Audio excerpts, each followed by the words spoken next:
Halo Sobat Vokasia, pada video kali ini saya ingin memperkenalkan kalian dengan sebuah teknologi yang bernama Node.js, serta merinci apa kegunaan dari teknologi ini pada pengembangan sebuah aplikasi berbasis JavaScript. Sekarang kita sudah paham apa itu backend serta peran dan fungsinya pada pengembangan aplikasi web modern. Namun, teknologi apa yang ingin kita gunakan untuk mengembangkan sisi backend dari website kita? Sebenarnya kita memiliki banyak opsi ya untuk pengembangan backend ini. Ada Java, Ruby on Rails, PHP, ASP.NET, Node.js, Python, dan masih banyak lagi teknologi-teknologi yang dapat kita gunakan ya.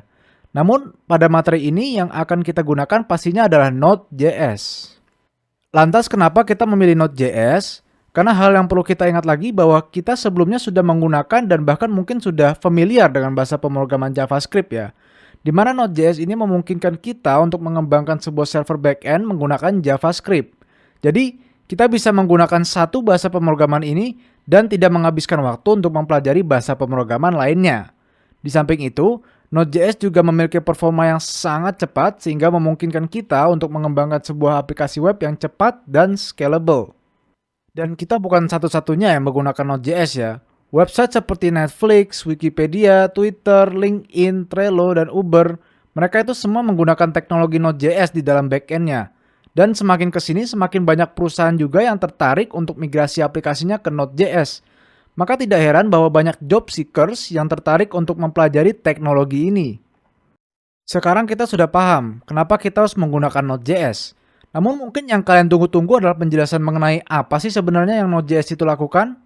Nah, sebelumnya kita sudah mengembangkan sebuah website menggunakan JavaScript lalu menjalankannya via browser.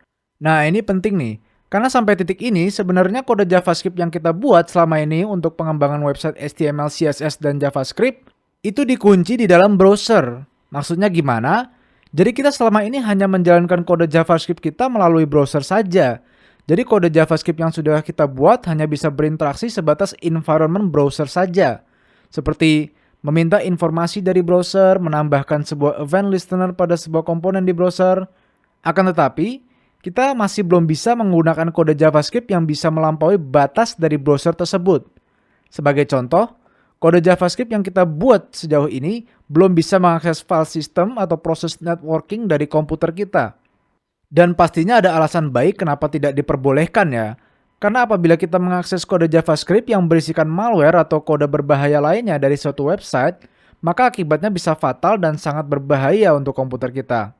Namun, akan ada beberapa situasi di mana sebagai contoh kita ingin mengembangkan sebuah aplikasi desktop. Pastinya kode akan membutuhkan akses ke file system atau listen ke sebuah network request. Intinya kode yang kita kembangkan harus memiliki akses secara langsung dengan komponen-komponen komputer kita secara independen dan terlepas dari browser. Dan itulah fungsi dari Node.js, di mana kita dapat membuat kode JavaScript kita terlepas dari environment browser. Membuat kode JavaScript kita dapat berinteraksi secara langsung dengan hardware komputer kita. Sehingga kita sekarang bisa menggunakan kode JavaScript di dalam website kita untuk membuat fungsionalitas seperti menerapkan animasi atau menu drop-down dan menggunakannya untuk berinteraksi secara langsung dengan komputer kita. Sebagai contoh, apabila kita menggunakannya untuk mengembangkan sebuah aplikasi desktop. Namun, mungkin kalian akan berpikir, oke, sekarang kita bisa menggunakan JavaScript untuk mengembangkan sebuah aplikasi desktop. Tapi di sini kan kita belajar untuk membuat sebuah aplikasi website ya. Nah, berkat Node.js ini kita juga bisa menggunakannya untuk menjalankan kode JavaScript kita pada komputer lain. Atau dengan kata lain sebuah server.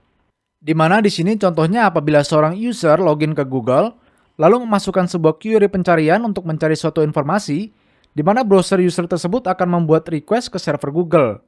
Dan di dalam server tersebut kita bisa mengeksekusi kode JavaScript untuk memproses request atau permintaan pencarian tersebut. Di mana pada akhirnya server tersebut akan mengembalikan hasil pencariannya ke dalam browser user atau klien tersebut. Sehingga browser itu dapat menampilkan informasi data yang diberikan oleh server Google. Di mana keseluruhan proses atau logika eksekusi kode untuk pencarian data tersebut terjadi sepenuhnya di dalam server dan bukan dari browser atau sisi klien.